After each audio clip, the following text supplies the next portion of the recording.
스데반의 순교는 이제 교회에 큰 환란을 가져옵니다. 스데반의 순교가 박해의 끝이 아니라 박해의 시작이 되었기 때문입니다. 사울이라고 하는 사람이 등장을 하기 시작하는데, 사울이라고 하는 이름은 유대식 이름입니다. 그리고 바울이라고 하는 이름은 헬라식 이름이에요. 학자들은 이 사도 바울이 로마 시민권자였기 때문에 로마 시민권자는 반드시 로마식 이름을 가지고 있어야 해요. 그래야 로마 시민권자가 될 수 있거든요. 그러니까 바울의 이름이, 사울의 이름이 둘이 아니라 셋이었을 것이라고 그렇게 추정들을 하고 있습니다. 뭐 제 이름을 봐도 한글, 영어, 한자 세 개는 가지고 있잖아요. 우리들도 마찬가지로. 이 당시 보통 이스라엘 유대 땅에 살고 있던 사람들도 최소 2개 정도의 이름, 유대식, 아람식 아니면 헬라식 여러 개의 이름들을 통용이 되어졌는데, 사울이라고 하는 이름은 히브리식, 유대식 이름이기 때문에 예루살렘을 중심으로 사울의 움직임을 기록할 땐 사울이라는 유대식 이름을 쓴 거고, 그리고 이제 이방 땅에 전도 여행을 다니기 시작할 때는 헬라식 이름인 바울이라는 이름을 쓴 것을 볼 수 있습니다. 스데반의 순교와 함께 등장한 사울, 그는 교회를 박해하는 일에 가장 앞장섰던 사람이에요. 3절 말씀은 사울이 교회를 잔멸할세, 잔멸한다는 단어의 의미는 멧돼지가 이 수확기가 다 된 그 포도원이나 옥수수밭에 들어가서 아주 밭을 절단내버리는 것.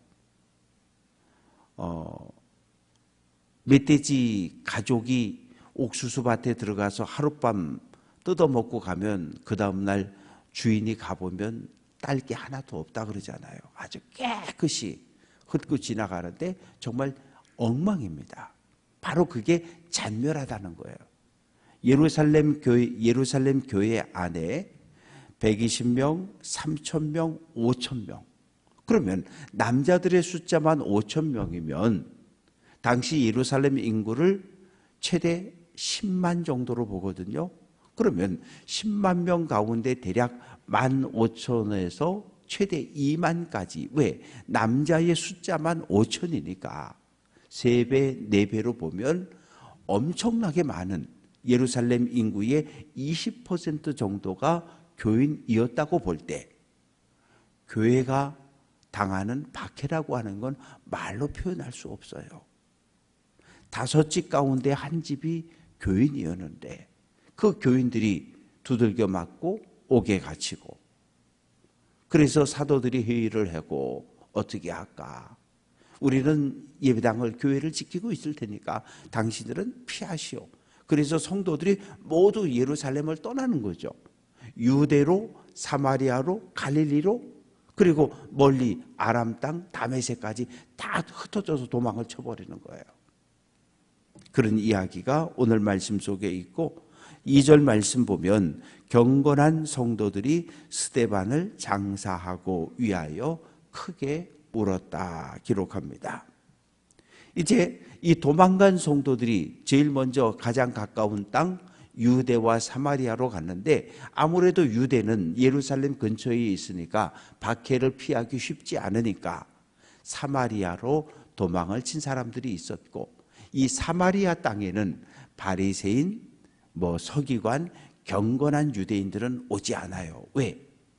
사마리아 땅은 역사적으로 오랫동안 이방인들과의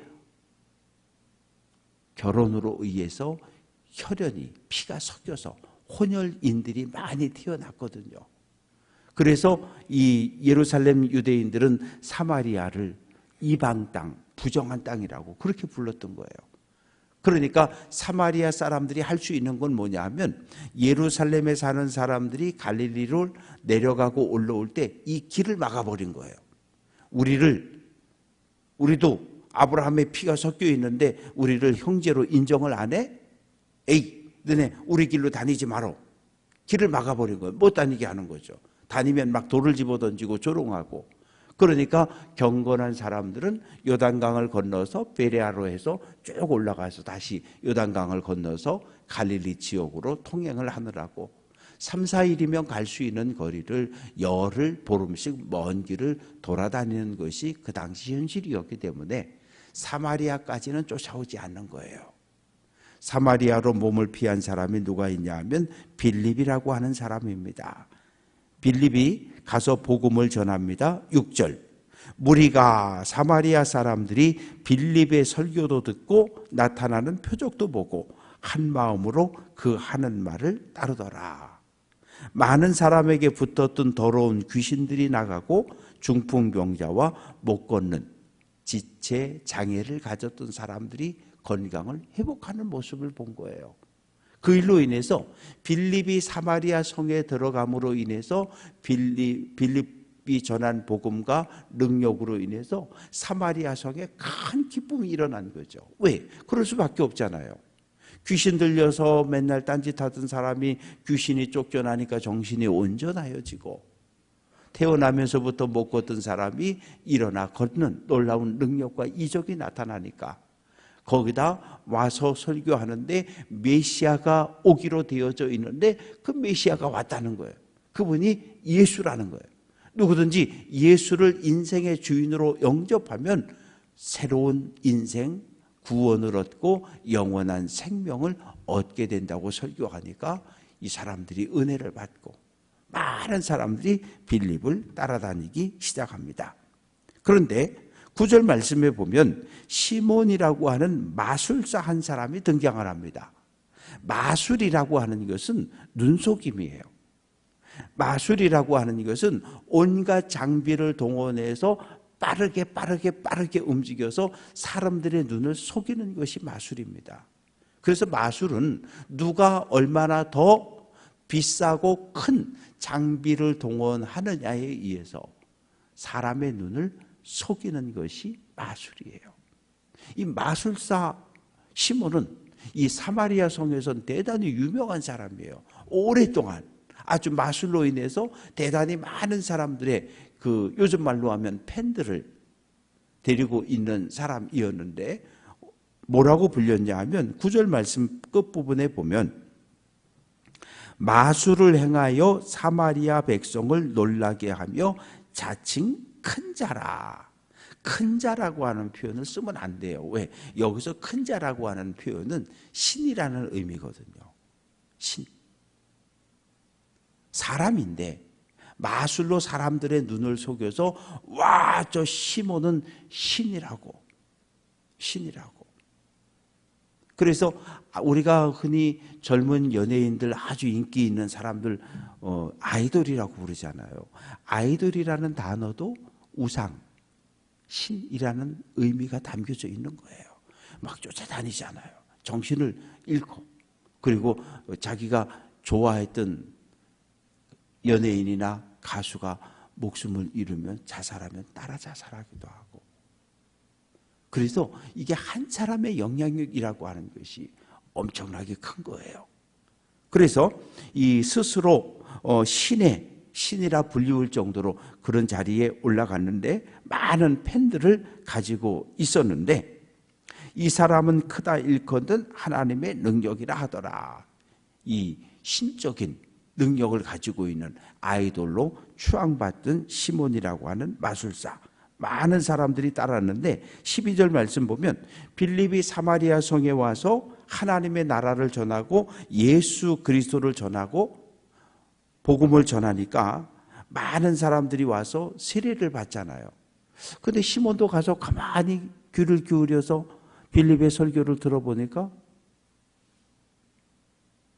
그래서 빌립도 세례를 받았어요. 나도 세례 주세요. 나도 예수 믿을게요. 그런데 세례를 받고 나서 계속해서 빌립을 따라다닙니다. 빌립이 행하는 표적과 큰 능력, 귀신을 쫓아내고 병자를 고치고 장애인을 치유하는 이런 능력을 보면서 놀라는 거예요. 왜? 마술이라고 하는 것은 눈속임이지 장애를 가진 사람을 잠깐 일으켜 세울 수는 있지만 저렇게 치유할 수는 없는데, 나는 여러 가지 도구를 사용해서 마술로 사람을 속이는데 이 빌립은 보니까 기도하고 안수하고 나하고 다른 거 아무 장비도 없는 거예요. 그러니까 시몬이 놀랄 수밖에 없지요.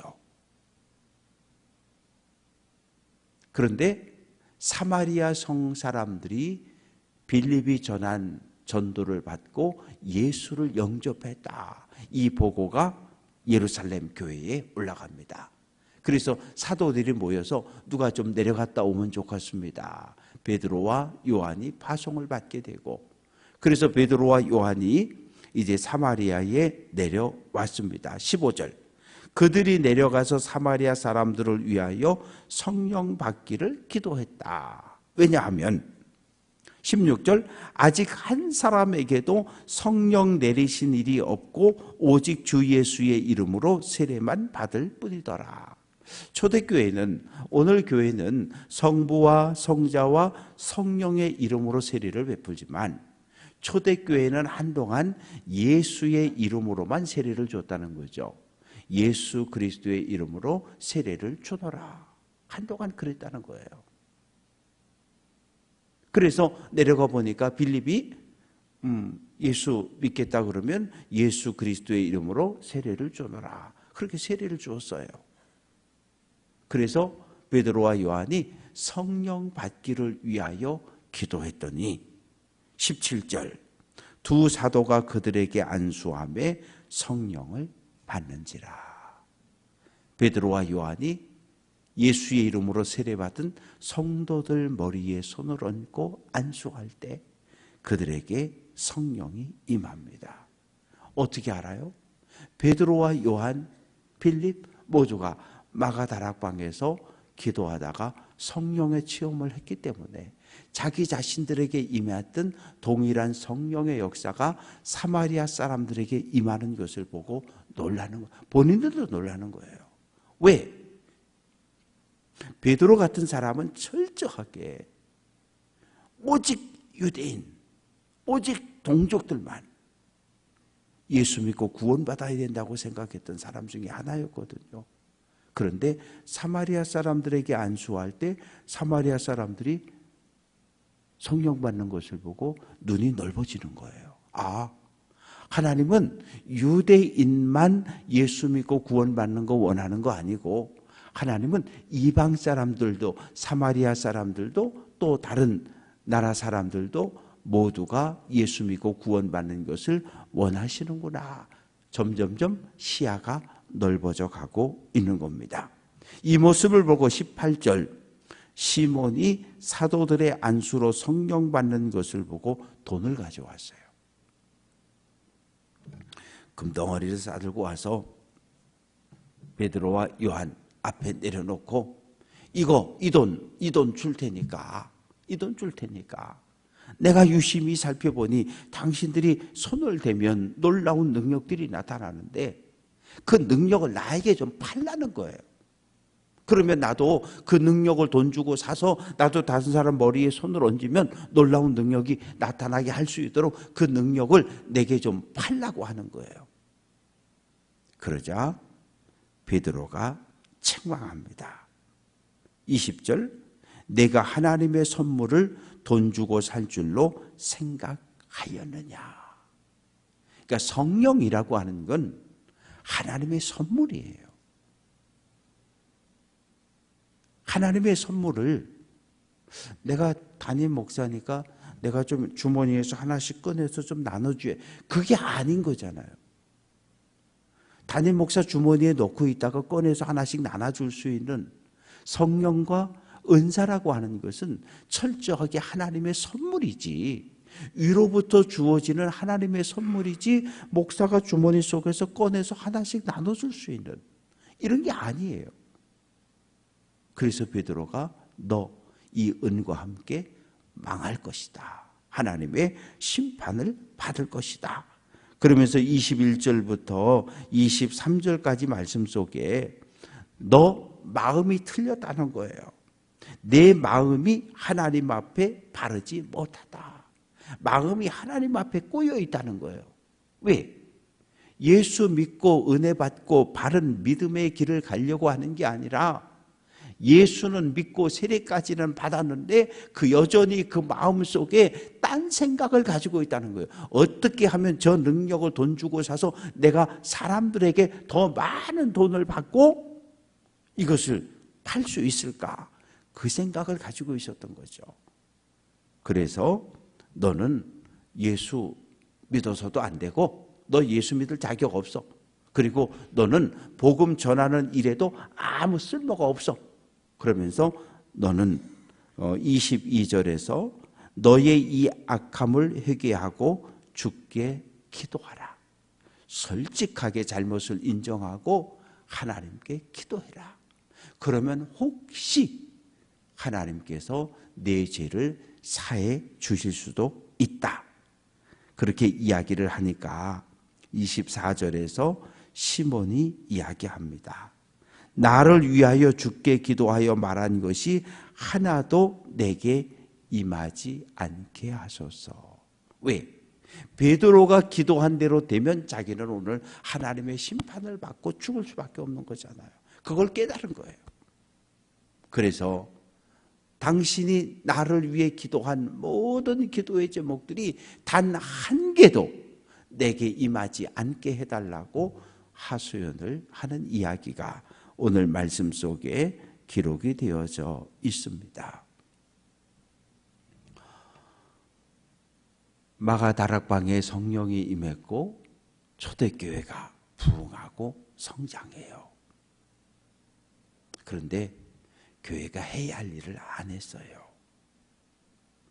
왜냐하면 예수님께서 마지막 제자들에게 남긴 부탁이 무엇입니까? 성령이 너희에게 임하면 권능을 받고 예루살렘, 유대, 사마리아 땅끝까지 가서 복음의 증인이 되라 그랬거든요.